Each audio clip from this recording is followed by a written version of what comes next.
The autumn sun beat down on Central Park as Marcus Anderson and David Chin walked along the winding path near Bethesda Fountain. Marcus, dressed in a tailored charcoal suit that marked his status as CEO of TechVision Enterprises, gestured enthusiastically while discussing their latest merger plans. The acquisition could double our market share in Asia, Marcus explained, his voice rising with excitement. David, his CFO and longtime friend from Stanford, nodded while scrolling through projection charts on his tablet. Their animated conversation drew occasional glances from joggers and tourists enjoying the unseasonably warm October afternoon. At the same time, officers Ryan Walker and Michelle Rodriguez patrolled the park's southern section in their NYPD cruiser. Officer Walker, a 12-year veteran with a history of civilian complaints, noticed the two men through the passenger window. Marcus's animated gestures and David's focused attention on his tablet triggered something in Walker's mind. "That looks suspicious," Walker muttered to Rodriguez, who was driving. "Guy in the suit seems agitated. Could be a drug deal." Rodriguez hesitated. "They're just talking, Ryan. The guy's wearing a $3,000 suit." Walker ignored her observation and reached for his radio. Possible 10 to 31 in progress near Bethesda Fountain. Two males, one African American in dark suit, one Asian American with electronic device. Moving to investigate. Before Rodriguez could protest, Walker was already out of the vehicle. The afternoon crowd parted as he strode purposefully toward Marcus and David, his hand resting on his utility belt. Rodriguez followed reluctantly, maintaining protocol despite her reservations. Marcus, still absorbed in explaining quarterly projections, didn't notice the officer's approach until Walker was less than 10 feet away. The officer's aggressive stance and determined expression instantly changed the atmosphere. "NYPD. Hands where I can see them," Walker shouted, causing nearby pedestrians to freeze and stare. Marcus turned, confusion evident on his face. "Officer, what's the prob dash?" Before he could finish his sentence, Walker unclipped his pepper spray. David started to explain, raising the tablet to show their business documents, but Walker interpreted this as a threatening gesture. "Drop the device. Now," Walker commanded. In the chaos that followed, Walker discharged his pepper spray directly into Marcus's face. The CEO collapsed onto the pathway, clutching his eyes in agony. David's tablet clattered to the ground as Walker forced him against a nearby tree. Phones emerged from the crowd, recording the incident. Rodriguez stood back, visibly uncomfortable with her partner's actions but following procedure by securing the perimeter. Marcus writhed on the ground, his $3,000 suit collecting dirt and leaves, while tourists and locals gathered in shocked silence. "I can't breathe," Marcus gasped, the pepper spray burning his airways. "I'm a CEO. This is my CFO. We were discussing business." Walker kept his knee on Marcus's back, unmoved by the explanation. "Stop resisting." The scene descended into chaos as more parkgoers gathered, their phones capturing every moment of the unfolding disaster. No one knew it yet, but these videos would soon spark a national conversation about race, power, and prejudice in America's most diverse city. The video of Marcus Anderson's arrest spread across social media platforms with unprecedented speed. Within hours, #CEOAssault and #JusticeForMarcus became trending topics on Twitter. Security footage from nearby cameras provided additional angles, clearly showing Marcus and David's professional demeanor before the incident. In his penthouse apartment overlooking Central Park, Marcus sat in his home office, holding a cold compress against his still-burning eyes. His phone buzzed constantly with notifications, messages, and calls from board members, shareholders, and media outlets. The incident had transformed from a personal trauma into a national spectacle within hours. "Sir, CNN is on line 1, and the New York Times wants a statement," his assistant Sarah informed him through the intercom. "The board has called an emergency meeting for tomorrow morning." Marcus stared at the muted TV screen showing footage of himself on the ground. Every major news network ran the story, Fortune 500 CEO attacked by NYPD in Central Park. The stock price of TechVision Enterprises had already dropped 3 points in after-hours trading. His PR team huddled in the living room, crafting statements and response strategies. They needed to balance Marcus's personal trauma with the company's public image and the broader implications of racial profiling.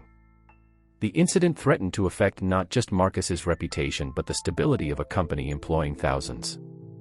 "We need to get ahead of this," Jennifer, his head of communications, insisted. "Social media is exploding. People are demanding responses from the NYPD, the mayor's office, and us." Across town, in a modest office filled with law books and case files, Dr. Ava Thompson watched the viral footage for the 10th time. Her phone lit up with messages from civil rights organizations urging her to take the case. As one of New York's most respected civil rights attorneys, she recognized the potential impact this case could have. Ava pulled up TechVision's corporate profile and Marcus's biographical information. His rise from a middle-class background in Detroit to becoming one of the few black CEOs in the Fortune 500 impressed her. The irony wasn't lost. Even at the peak of corporate success, wearing an expensive suit in broad daylight, a black man could still be brutalized by police. She drafted a quick email to her assistant: "Cancel my meetings tomorrow. We need to reach out to Marcus Anderson's team immediately. This case could change things." The media frenzy intensified as evening approached. Political commentators debated the implications. Conservative outlets questioned Marcus's behavior, while progressive networks highlighted the incident as another example of systemic racism. Social justice organizations began organizing protests, and TechVision's competitors carefully distanced themselves while expressing generic support. Marcus's phone rang again, this time displaying an unfamiliar number. His assistant had screened it, Dr. Ava Thompson's office. As he reached for the phone, Marcus realized this moment would define more than just his personal justice. It could become a turning point in the ongoing national conversation about police reform and racial equality. The call would connect him with someone who understood both the legal and social dimensions of his situation. Dr. Thompson's reputation preceded her. She had won landmark cases against police departments across the country. But neither of them knew yet how their partnership would reshape the landscape of civil rights litigation in America. The following morning, Marcus walked into TechVision's corporate headquarters through a swarm of reporters. Security had to form a human barrier as cameras flashed and journalists shouted questions. Inside his office on the 45th floor, Dr. Ava Thompson waited, reviewing documents spread across his conference table. "Mr. Anderson," Ava stood, extending her hand. "I've reviewed the initial incident reports. The officer's narrative contradicts video evidence at multiple points." She wore a navy suit that commanded attention, her demeanor professional yet approachable. Marcus settled into his chair, his eyes still irritated from the pepper spray. "They claimed David and I were acting suspiciously. We were discussing a billion-dollar merger in broad daylight." Ava pulled out her tablet, showing a compilation of social media videos. "These recordings tell a different story. Officer Walker's body camera conveniently malfunctioned, but we have 17 different civilian videos. The department's already trying to control the narrative." Meanwhile, across town in Harlem, Jamal Washington watched the news coverage in his community center office. As founder of Justice Now Network, he'd seen countless cases of police brutality, but this one was different. The victim's high-profile status created an unprecedented opportunity for change. Jamal organized an emergency community meeting. Within hours, the center's main hall filled with local residents, activists, and community leaders. The crowd grew so large that people stood along the walls and spilled into the hallway. "What happened to Marcus Anderson happens every day in our communities," Jamal addressed the crowd, his voice carrying authority earned through years of activism. But this time, they messed with someone they can't ignore. Someone with resources to fight back. Back in Marcus's office, Ava outlined their legal strategy.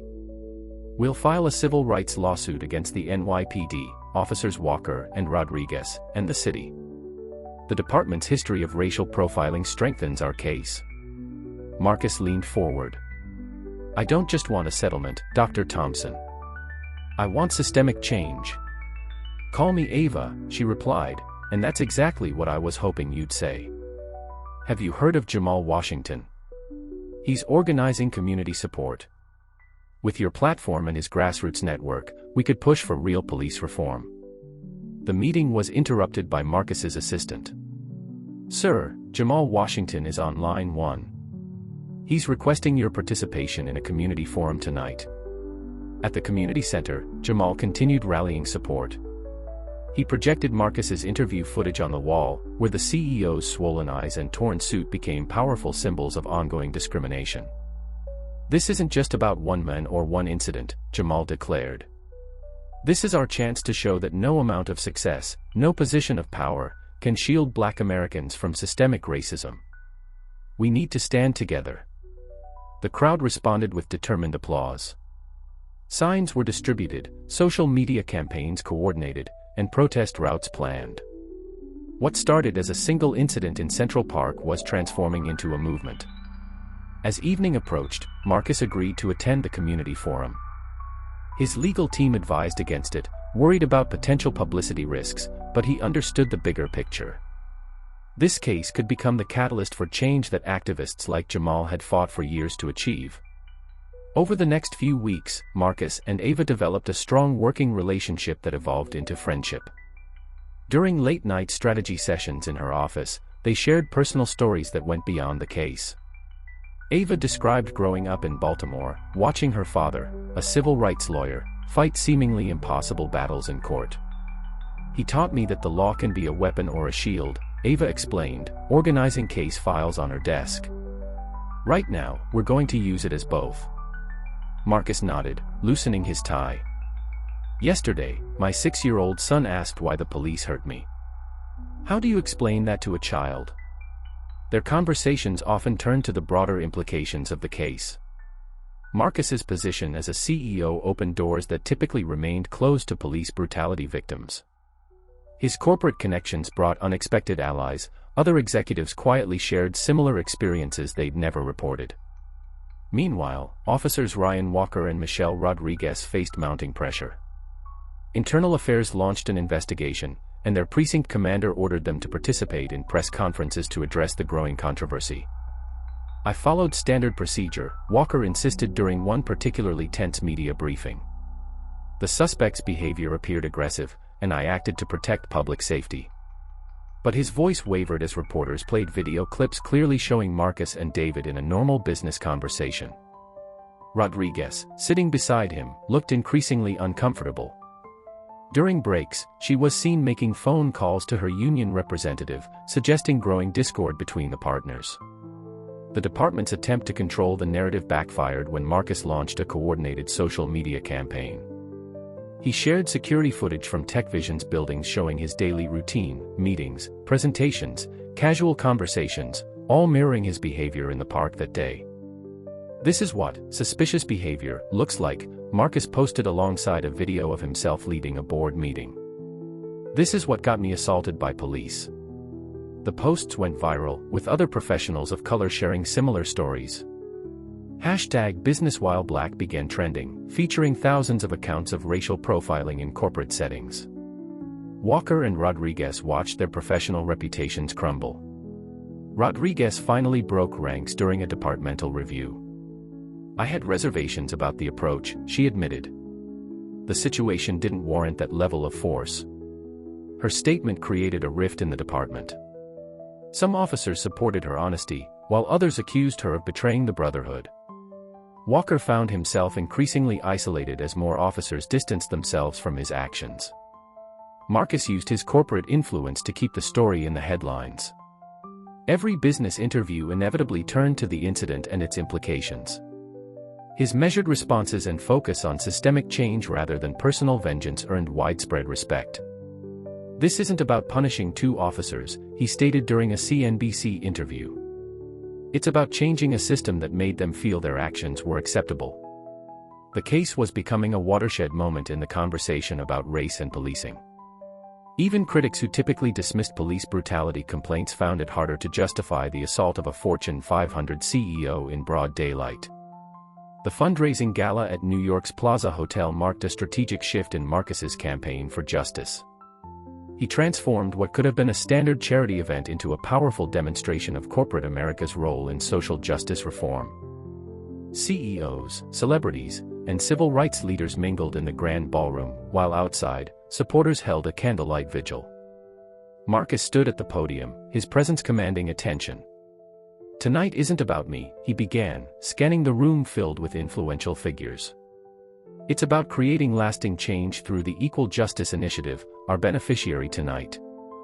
The event had already raised $5 million before dinner was served. Corporate pledges continued to flow in, many accompanied by commitments to review internal hiring practices and police response protocols for their facilities. During a quiet moment near the dessert service, Ava pulled Marcus aside to a private corner of the ballroom. Her usual professional demeanor softened as she shared something personal. 10 years ago, I was wrongfully detained while entering the courthouse for a case, she revealed, her voice steady but laden with memory. I was wearing a suit, carrying a briefcase, and had my bar credentials visible. It didn't matter. The officer said I didn't look like a lawyer. Marcus listened intently as Ava continued, I filed a complaint, but nothing happened. That's when I switched my practice to focus exclusively on civil rights cases. Sometimes it takes someone with power to make people listen. Their conversation was interrupted by the arrival of several prominent civil rights leaders and social activists. Among them was Dr. Angela Rivera, a renowned sociologist whose research on racial profiling had shaped national policy discussions. Your case provides concrete data we've needed, Dr. Rivera explained to Marcus. When a CEO experiences what thousands of others have reported, it becomes harder to dismiss these incidents as isolated events.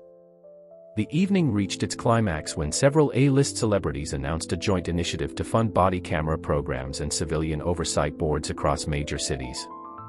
Their pledge of $20 million garnered immediate media attention and forced several resistant police departments to reconsider their positions. However, not everyone supported the movement. Outside the hotel, a small but vocal group of counter-protesters gathered, holding signs supporting the police. Some corporate leaders quietly expressed concerns about alienating conservative customers and stakeholders. Marcus addressed these concerns head-on during his closing speech. This isn't about choosing sides between law enforcement and civil rights. It's about ensuring equal protection under the law for everyone. We can support good policing while demanding accountability for misconduct. The gala concluded with an unexpected announcement. Several major police unions had agreed to participate in a dialogue about reform, a breakthrough that even Ava hadn't anticipated. The presence of wealth and power had opened doors that years of protests couldn't breach. As guests departed, Marcus and Ava stood on the hotel's steps, watching the mixture of supporters and protesters below.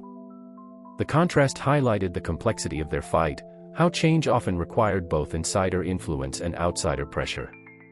Tomorrow the real work begins, Ava said, looking at her notes for the upcoming trial. Tonight we got their attention. Now we have to show them why it matters. The morning of the trial dawned with unprecedented scenes outside the New York County Courthouse. Thousands of protesters formed a human chain around the building, their silence more powerful than shouts. They wore business suits, a symbolic choice coordinated by Jamal to challenge stereotypes about protest movements. Inside, Marcus adjusted his tie in the courthouse bathroom, studying his reflection. The media circus had taken its toll, subtle gray strands now appeared in his hair, and fine lines creased his forehead. But his resolve remained unshaken. The defense will try to paint you as an angry black man seeking revenge, Ava warned during their final preparation. They'll provoke you, hoping for an emotional response. Remember, your composure is your weapon. Courtroom to be filled to capacity. Officer Walker sat at the defense table, his normally confident posture diminished. Officer Rodriguez, who would testify later, was sequestered in another room. The tension in the air was palpable as Judge Patricia Martinez entered. All rise, the bailiff called out, his voice echoing through the hushed courtroom. During the morning break, Jamal addressed the crowd outside. His voice carried over the professional-grade sound system donated by TechVision's tech partners. Look at us, he proclaimed, gesturing to the sea of suits and briefcases. They call us thugs and troublemakers. But we are executives, doctors, lawyers, teachers. We are America, and we demand justice. The defense opened with a predictable strategy, portraying Walker and Rodriguez as dedicated officers making split-second decisions in a city plagued by crime. Their lawyer, James Morton, emphasized Walker's 15 years of service and numerous commendations. But the facade cracked during cross-examination. Ava methodically displayed the video evidence on the courtroom's large screens, frame by frame. The footage showed Marcus and David's professional demeanor, their business attire, and Walker's aggressive approach without provocation. "Officer Walker," Ava began, her voice measured but forceful, "can you identify any specific behavior that justified your use of force against Mr. Anderson?" Walker shifted uncomfortably. His gestures appeared aggressive. "In my experience." "Your experience?" Ava interrupted. "Let's discuss your experience, Officer Walker. In the past 5 years, how many complaints have been filed against you for excessive force against minorities?" The question hung in the air as Morton jumped up with an objection. But the damage was done, the jury had seen Walker's reaction. During the lunch recess, Marcus noticed Rodriguez pacing in a secluded courthouse corridor, clearly conflicted. Their eyes met briefly before she quickly looked away. The weight of her upcoming testimony seemed to burden her heavily. Back in session, Marcus took the stand. He described the incident with careful precision, his corporate training evident in his clear, measured responses. When Morton attempted to provoke him with questions about his attitude toward police, Marcus remained composed. "My attitude, counselor, is that law enforcement is essential for a functioning society. My lawsuit isn't against the police, it's against those who abuse their authority and the systems that protect them." The gallery erupted in muffled approval, promptly silenced by Judge Martinez's gavel. The trial's momentum shifted dramatically during the testimony phase. Ava had assembled a powerful sequence of witnesses, each building upon the previous testimony to expose a pattern of discriminatory behavior within the department. First came Dr. James Mitchell, a statistics professor from Columbia University, who presented data analysis of Officer Walker's arrest records. "The numbers show a clear racial disparity," he explained, pointing to detailed charts. African American suspects were 7 times more likely to face force during interactions with Officer Walker compared to white suspects in similar situations. The defense tried to discredit the statistics, but Dr. Mitchell's academic credentials and methodical presentation proved unshakable. The jury took extensive notes as he broke down the patterns of escalation in Walker's encounters with minorities. Next, Ava called Sarah Richardson, a former police dispatcher who had logged numerous complaints against Walker. Her hands trembled as she described how many of these complaints had disappeared from official records. There was pressure to minimize certain types of reports, she testified, avoiding Walker's glare from across the courtroom. The most powerful testimony came from previous victims. Marcus watched as 5 other successful black professionals described similar encounters with Walker: a neurosurgeon, an architect, a university dean, a bank executive, and a tech entrepreneur. Their stories created a devastating pattern that even the most skeptical juror couldn't ignore. "I was wearing scrubs, coming from a 12-hour surgery," the neurosurgeon testified. "Officer Walker still threw me against my car during a routine traffic stop." During these testimonies, Marcus observed the jury's reactions. Several members wiped away tears. Others showed visible anger. Even the more conservative-looking jurors appeared disturbed by the mounting evidence. The tension peaked when Ava played the consolidated video presentation. She had synchronized footage from multiple angles, including security cameras and bystander phones, creating a comprehensive view of the incident. The enhanced audio captured Marcus clearly identifying himself as a CEO and David's attempts to show their business documents. "I want the court to note the exact moment Officer Walker made his decision to use force," Ava stated, freezing the frame. "Mr. Anderson's hands are visible. Mr. Chen is holding a tablet displaying financial charts. There is no aggressive movement, no threat, no justification for escalation." Walker's face reddened as the video played. His attorney repeatedly objected to the presentation, but Judge Martinez overruled each objection. The evidence was both admissible and damning. Marcus felt a complex mix of emotions watching the footage. The professional humiliation, physical pain, and psychological trauma of that day came rushing back. But now, sitting in the courtroom surrounded by supporters and evidence of systemic abuse, he felt something else: purpose. The department's own bodycam footage from other incidents shows a clear pattern, Ava continued, transitioning to more videos. Officer Walker consistently escalated situations with minority subjects while showing remarkable restraint with white subjects in identical circumstances. The courtroom fell silent as the evidence mounted. Even the defense team appeared to struggle maintaining their narrative of a dedicated officer making a reasonable judgment call. As the jury entered deliberation, the atmosphere outside the courthouse turned electric. News helicopters circled overhead, their cameras capturing the growing crowd that now stretched for several blocks. The case had become a referendum on police accountability in America. Inside the jury room, 12 citizens from diverse backgrounds began their discussion. Through courthouse sources, Ava learned that their initial straw poll showed a split decision: 7 for Marcus, 3 for the defense, and 2 undecided. The deliberation would not be quick. Meanwhile, at the 28th precinct, Officer Ryan Walker sat in the break room, watching his fellow officers distance themselves. The thin blue line was cracking under the pressure of public scrutiny. Some younger officers openly questioned the department's defensive stance on the case. "You've put us all in the spotlight, Ryan," his sergeant said during a tense conversation. "The brass is worried about department-wide repercussions if this goes the wrong way." Officer Rodriguez isolated herself in her patrol car, wrestling with her conscience. She had watched the parade of witnesses describe similar encounters with her partner, encounters she had previously dismissed or ignored. Her upcoming testimony could either salvage her career or end it. The jury's deliberation stretched into its second day. They requested multiple reviews of the video evidence and Dr. Mitchell's statistical analysis. Each request sent ripples of speculation through the gathered crowd. Inside the precinct, a heated debate erupted among officers during shift change. The younger officers, led by a recent academy graduate, argued for accountability. "We're supposed to protect and serve," she insisted. "What happened in the park that day, that wasn't protecting anyone?" Veterans countered with arguments about split-second decisions and the dangers of second-guessing officers in the field. But their usual confidence wavered as they watched public opinion turn against them in real time.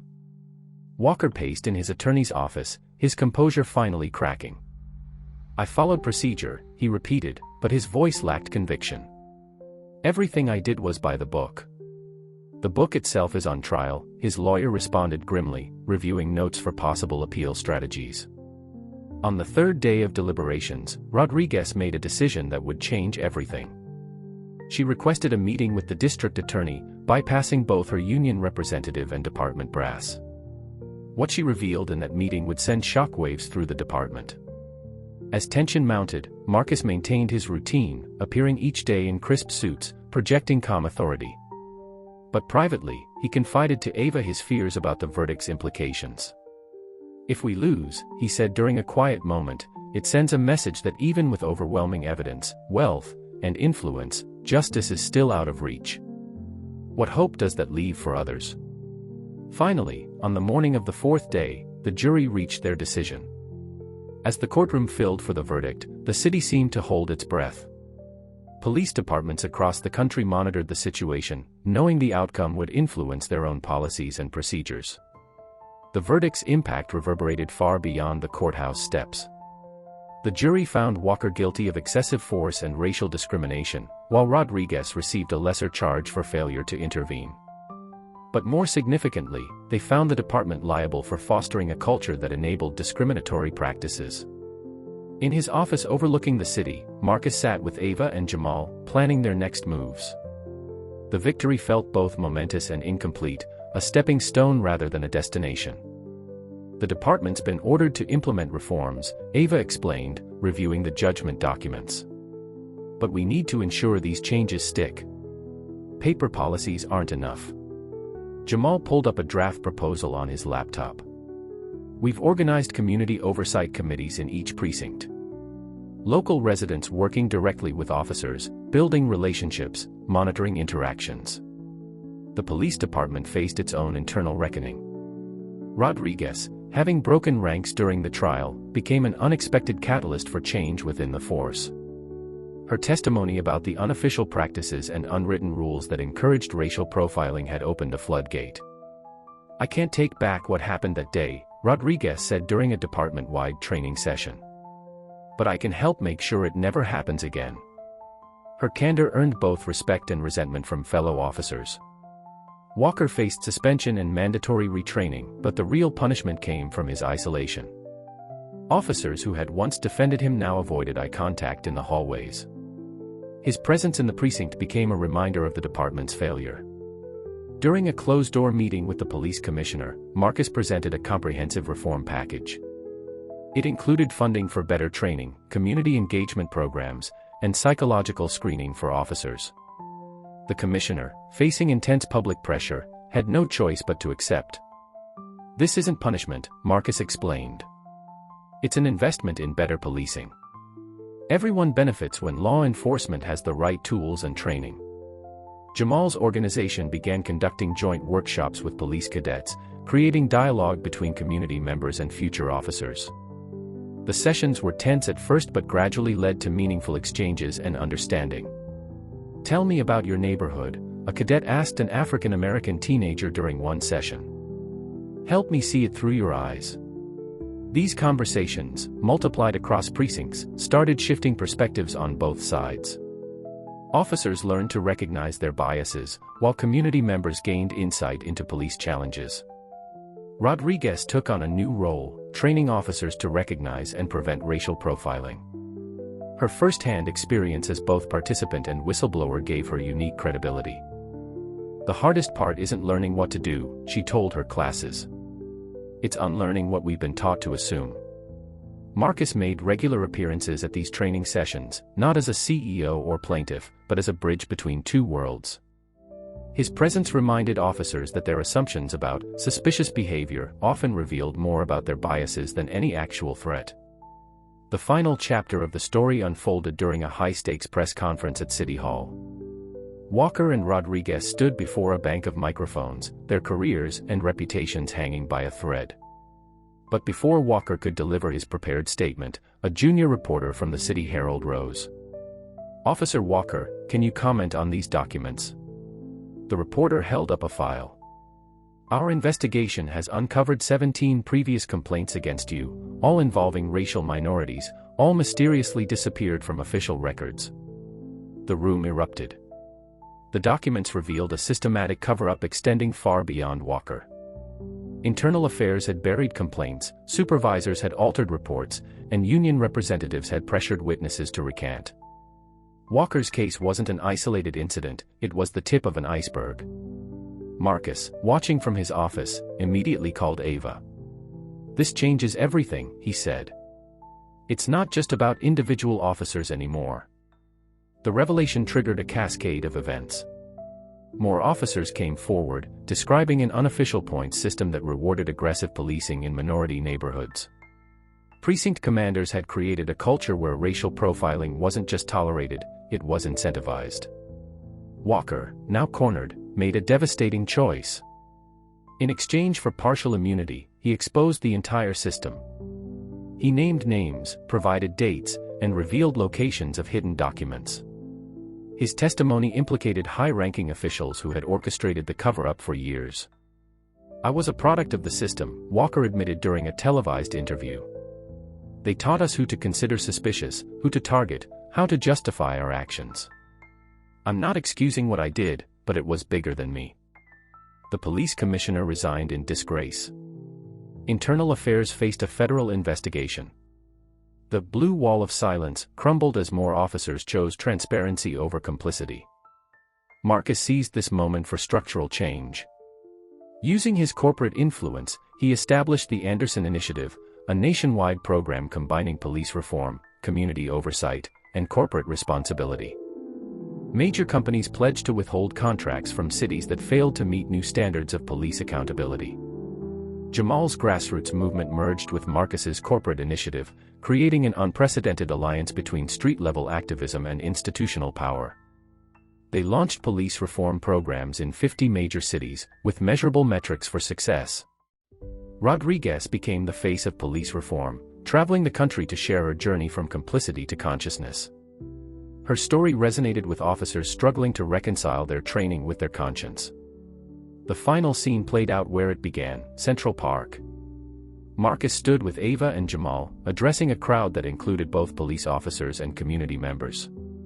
Behind them, a new police training facility bore the words, "Protect, serve, respect." Change doesn't come from victory in a single case, Marcus concluded. It comes from transforming defeat into determination, fear into courage, and anger into action. Today, we're not celebrating the end of injustice, we're marking the beginning of accountability. As the crowd dispersed, Marcus noticed a young black boy watching him with wide eyes. In that moment, he realized that his ordeal had created a new possibility, a future where power and justice could coexist, where accountability wasn't just a word, but a reality. The story that began with a misunderstanding in Central Park had become a catalyst for national change, proving that sometimes the most significant transformations start with a single moment of injustice met with unwavering resolve.